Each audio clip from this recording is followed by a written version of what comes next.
ga kalmar la ilaha illallah Muhammadun Rasulullah sallallahu alaihi wasallam shine kalmar imani. Sai sallah, sai azumi. Baya ga waɗannan uku babu abin da ya kai biyayyar aurenki daraja a gare ki ya ƴar uwa. Ukun nan su ne kawai suke gabansa. Ukun nan su kaɗai ne suke gabansa, amma dukkan wani abu baya ga biyayyar aurenki ne. Matuƙar dai kin shiga ɗakin auren to biyayyar ciki wajibi ne. Ko dai ki biyayya ki samu aljannar, ko kuma ki biyayyan ki faɗa wuta. Hanya biyu aka bar miki, kamar yadda duk duniyar ma hanya biyu ce. Daga hanyar wuta sai aljanna, daga hanyar shari'a sai ta ɓata. Su kenan guda biyu ƴar uwa. Idan muka duba ki a hanyar shari'a ba mu same ki ba, kina ina? Kina hanyar ɓata. In muka leƙa hanyar aljanna ba mu ganki ba, kina ina? Kina hanyar wuta. Allah ya kiyashe mu. Saboda haka lallai ne ki gane cewa zaman aure ma kazalika hanya biyu ce tak. Ko dai ki biyayya ki sami yardar Allah ki dace, ko dai ki biyayya ki sami yardar Allah ki dace, ko kuma ki biyayya ki halaka kanki ki shiga wuta da kafarki. Saboda haka lallai ne ki san cewa aure ibada ce, domin dalilinsa ake iya samun aljanna, dalilinsa ake iya shiga wuta. Saboda haka shi ibada ce. Ya tabbata a hadisi manzon rama sallallahu ta'ala alaihi wa sallam ya ba da hadisin da aka karbo daga ummu salma radiyallahu ta'ala anha. Annabi rahama yana cewa ayyuma imra'atin matat wa zawjuha anha radin dakhalat aljanna. Duk matar da ta mutu mijinta yana mai yarda da ita, wannan mata manzon rama sallallahu alaihi wa sallam yace za ta shiga aljanna, za ta shiga aljanna. Kinga a shawarar ibada ce. Sannan kamar yadda na gaya miki cewa abu ukun nan su ne suke gaba da aurenki, duk sauran bin su yake. Manzon rama sallallahu alaihi wasallam yace idza sallat almar'atu khamsaha, idan mace ta yi sallolin nan guda biyar na farilla, asuba, azhar, la'asar, maghriba, isha, na kullum ki yi su akan lokacin su ba tare da kin tozarta su ba, mutukar kina raye kuma kina da hankali a jikinki, ciwo bai sabauta ki ba, ki yi su. Wa samat shaharaha, kuma ta yi azumin watan ramadana, duk watan ramadana da ya same ki a cikin halin lafiya da tsarki ki azumce shi. In ma babu lafiya akwai sharaɗi da musulunci ya gindaya da kuma yadda za ki yi a shari'ance. Wa hafizat farjaha, sannan ta kiyaye farjinta, ma'ana ki kame kanki daga sauran mazaje, mijinki kadai aka amince ki miƙa masa kanki, ki kame kai, ba kanki kawai ba, hatta ado da kwalliyarki ba a yadda ki yi shi wani namiji ya kalla ba in ba mijin aurenki ba. Gabobin jikinki gaba ɗaya mallakarsa ce.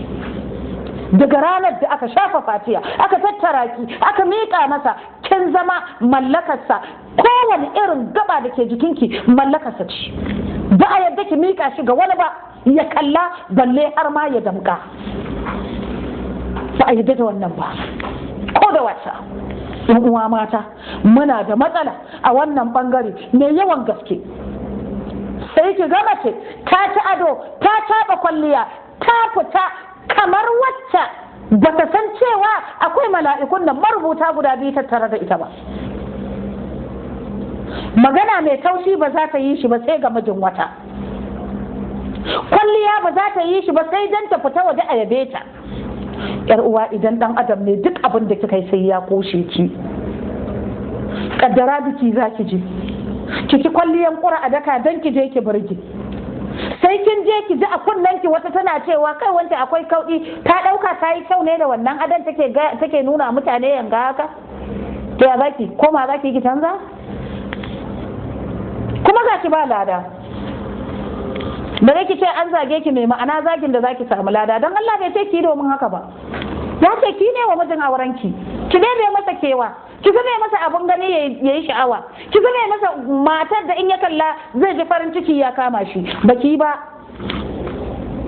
Wai saboda mu matan Hausawa ba mu riki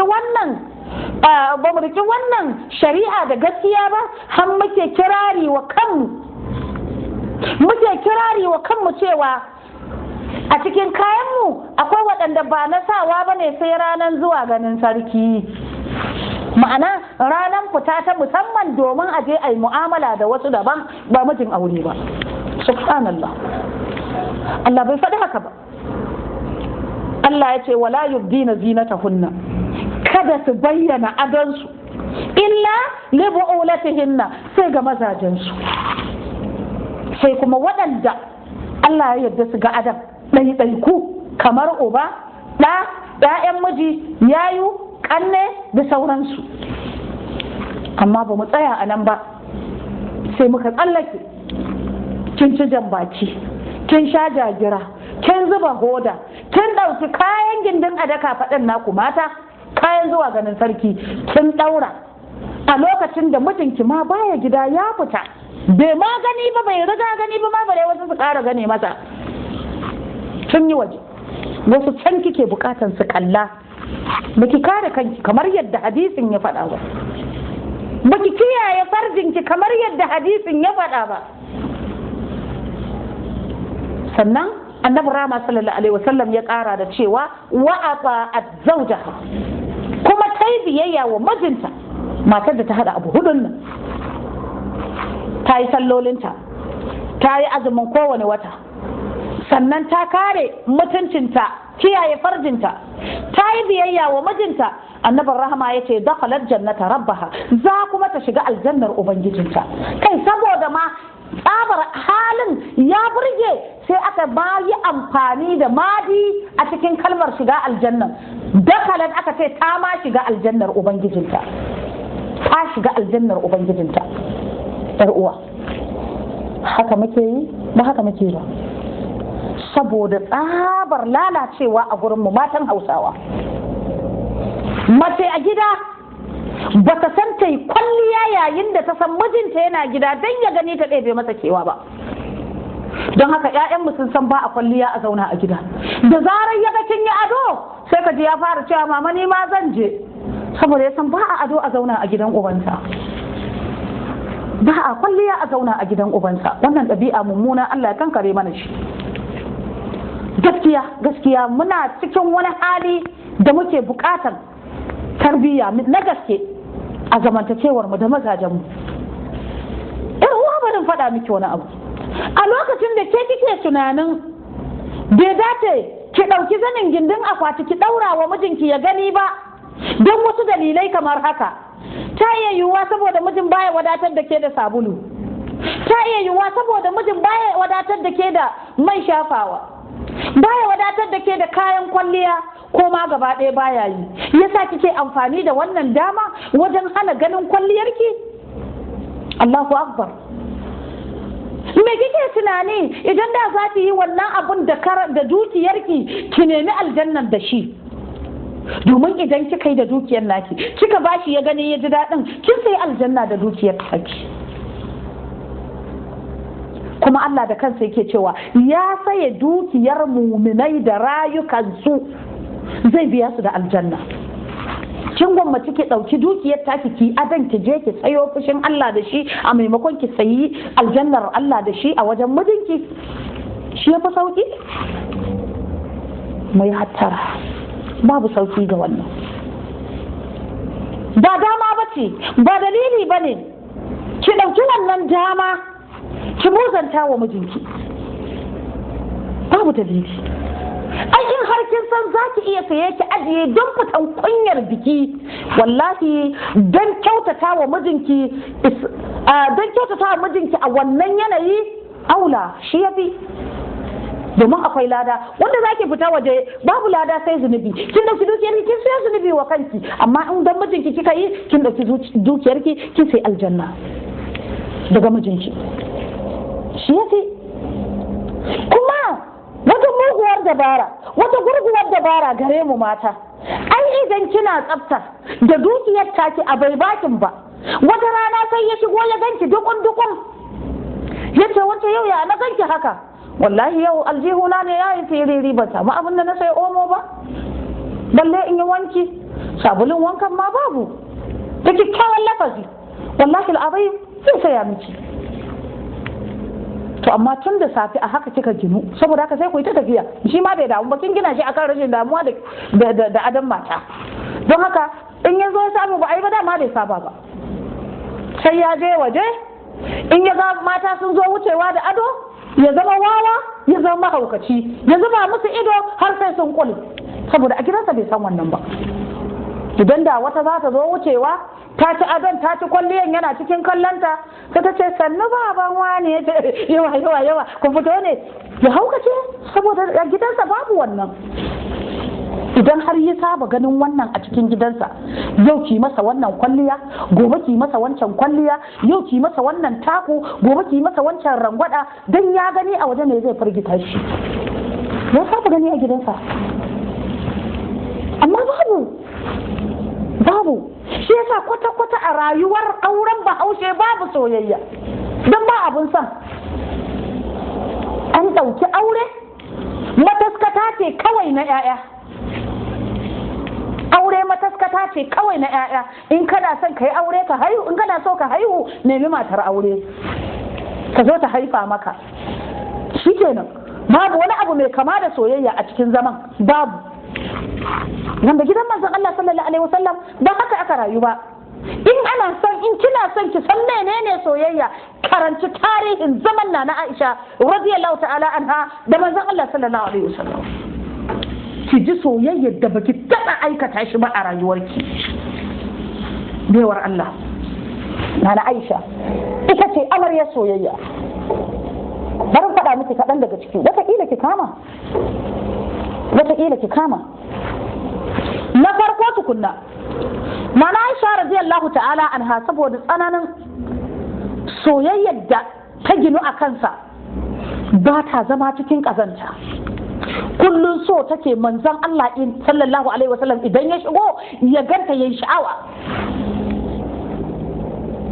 Ya tabbata cewa manzon Allah sallallahu alaihi wasallam yakan tashi daga majalisinsa yana zaune cikin sahabbansa, za a ga ya taso ya shigo gida. Da ya shigo ranar Aisha ce takan tare shi ta ce masa ya Rasulullah kai mantuwa ne? In sun shiga ɗaki ya ce mata a'a ban yi mantuwa ba, na zo ne kawai in shafa gashin kanki in fita.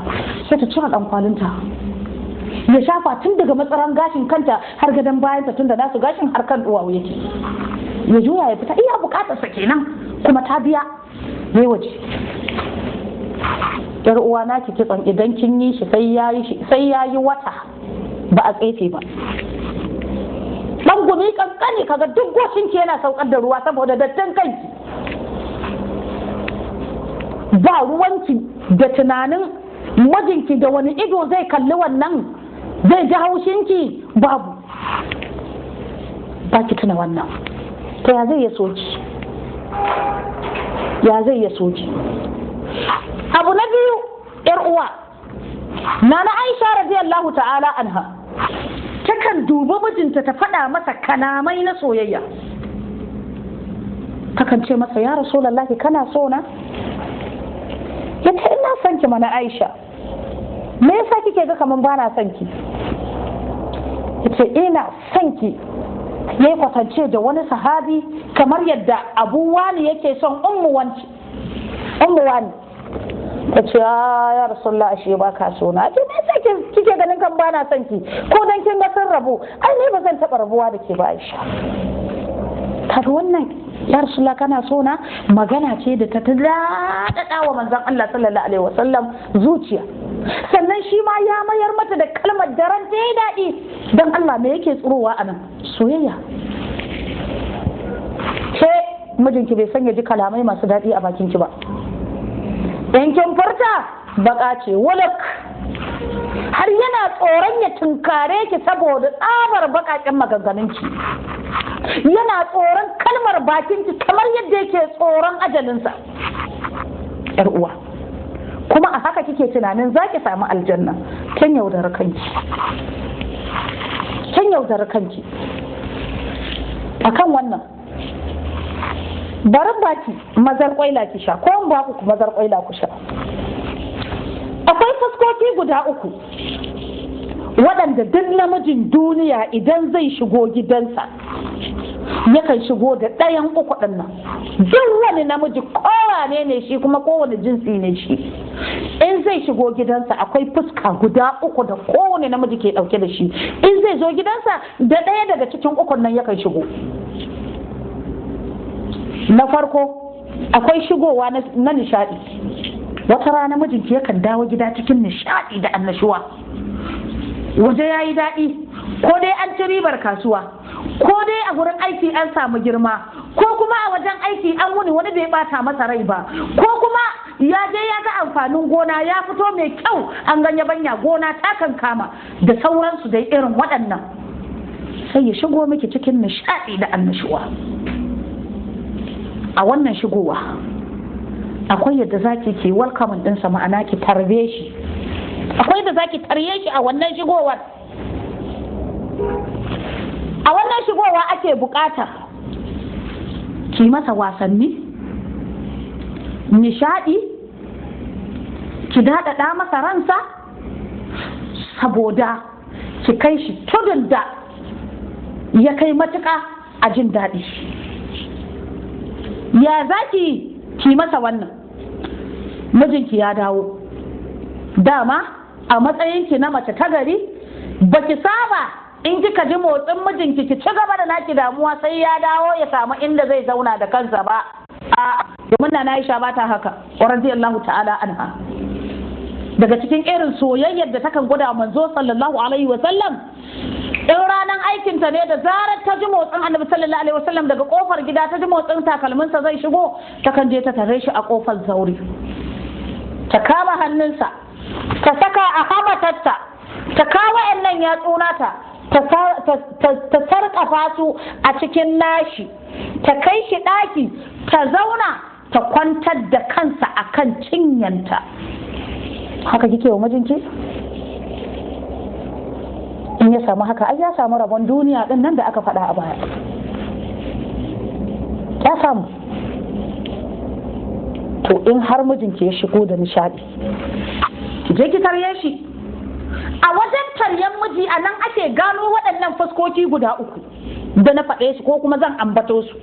Na faɗi ɗaya shine shigowa ta nishadi. Da kin daga ido kin yi ido biyu da mijinki, kin san wani irin shigowa yayi, in matuƙar kin sha mazar ƙwaida. Sai kika kalle shi sai ga ya shigo miki yau da nishadi. Ke ma sai ki sanya nishadi. Kai amma na ji daɗi wallahi yau da naga irin dawowar da kai, har na ji nishadi. Ni kaina ma yanzu da ina jiran ka zo mu ci abinci, sai na ji ma kamar in ce na koshi saboda na ganka a kyakkyawar kama. Kai gaskiya na ji daɗi. Barka da dawowa. Ubangiji Allah ya sa wannan nishadin naka daga nan har gobe kiyama. Allah ya nishadantar da mu a aljanna. Kin ka musu daɗi a daɗaɗa. Sai ya ƙara jin daɗi. Kun je ɗaki, kin karɓi kayan da ke hannunsa, kin ajiye watakila abincinsa already kin shirya shi, ki ce masa to ga abinci fa, ko sai kayi wanka ne. Maganganu masu daɗi masu ni'imtar. A wannan damar kike samu, a irin wannan shigowa ta nishadi kike samun damar ki jinjina, ki ji ya matsayinki yake a gun mijinki. Yana son ki? In baya son ki, to me yasa baya son ki?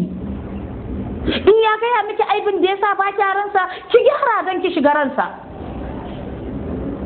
A irin wannan shigowar kike gane cewa menene matsayinki a gun mijinki, domin a wannan lokaci duk tambayar da kika yi masa zai baki amsa, din yana cikin annashuwa. Matukar tambayar ba ta shafi wauta ba, zai amsa miki. A nan za ki gane matsayin soyayyarki a gare shi. Allah kyauta. To baya ga wannan akwai shigowa ta bacin rai. A wajen taryen mijinki da kin daga ido kin ganshi, kin gane cewa lallai yau ya shigo da damuwa, saboda fuskarsa ba annuri, ya shigo jikinsa a sanyaye. In ke da kin je taryensa ne da nishadi sai ki canza ke ma ki bishin ki canza ke kuma ki sako fuskar tausayi, ma'ana ki nuna kina tausaya wa irin halin da ya dawo, tare da neman sanin me ya bata masa rai da kuma neman sanin mafita ta yadda zaki kwantar masa da zuciya. Mace ta gari ke ta kin je karfansa kika samu fuska ta ya canza, san da dawowa kake fara tambayar sa tun daga gate domin fushin zai sauka a kanki. Karɓi dai kayan da ke hannunsa ki kai cikin ɗaki. Idan kun zauna, wani lafiya yau na ganka baka shigo yadda na saba ganin ka ba, me ya faru? Ko dai na yi wani abu ne da ka samu labari kafin ka iso? A'a, ba ke bace, ba da ni ba da ku nake ba. To Allah ya huci zuciyarka, ka dawo gida ai. Ka sani kuma in wani ne daga waje ya bata maka rai, dama a matsayinka na ɗa namiji dole za ka yi hulɗa da mai hankali, sai kuma ka yi hulɗa da mara hankali. Kuma ita rayuwa dama yau a sha zuma ne, gobe a sha maɗaci. Ka kwantar da hankalinka don Allah, ka ɗaga hankali. Yanzu in ba na ga ka sami jin daɗi a ranka ba, ni ma na shiga wani hali, saboda tashin hankalinka yana daga min hankali. Domin ka sani fa rayuwa ta ka cokam ta ta'allaka ne da naka. Naka in baka cikin jin daɗi, ni ma ba zan ji daɗin ba. Maganganu masu ma'ana yadda zaki kwantar masa da hankali har ya ji ya huce. Domin ba da inda za a zo a rarashe shi sai gidansa. In ya zama waje ba daɗi, gida ba daɗi, ya zai yi? Sai ki haukata shi.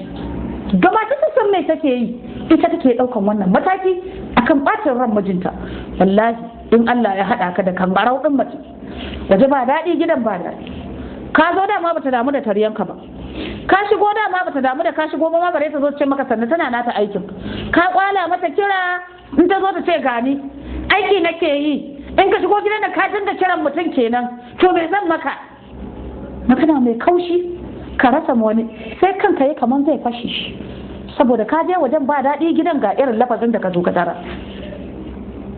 In ka ga wani abin da ba daidai ba ka faɗa, kai kenan kullum ba dama ka shigo gidan nan sai ka ce an maka wani abu ne da Allah bari koma kan aiki na, dama ai na san fitilan ka ba yau ka fara ba. Fajirar mace kenan yadda ba ta hutar wa miji hankali. To kake zama haka, lallai ne ki zama mace ta gari wacce tabbas mijinta yana alfahari da ita.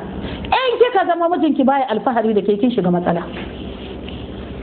Kamar hadisin nan da na karanta a baya, manzon rahama yana cewa ayyuma imra'atin matar wa zawjuha anha radin dakhalat aljanna. Dan matar da ta mutu mijinta yana mai yarda da ita, wannan mata lallai ne makomanta aljanna.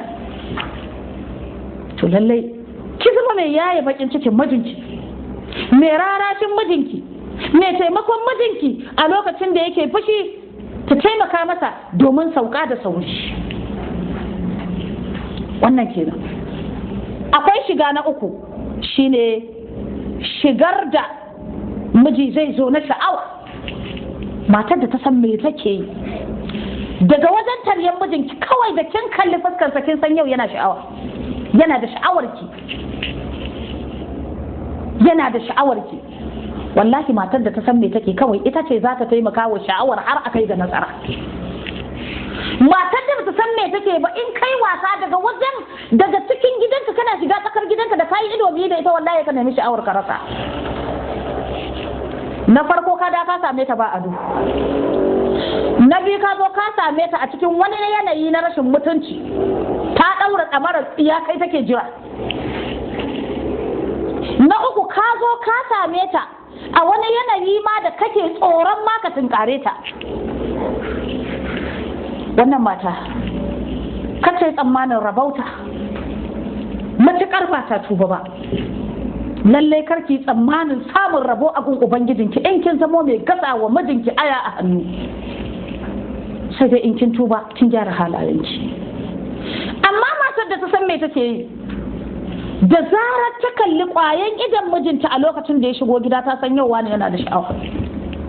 ya kamata ki dama duk mace ta gari lokacin da kika daidaici mijinki zai dawo to ki zama cikin kyakkyawar kama, ki zama cikin kyakkyawar kama, kwalliya, ado, sutura mai kyau, ba na ce sai sabo ba, ko tsohon ne ya zama tsaftatacce wankakke domin ki kawata shi, don yana cikin siffar mace saliha.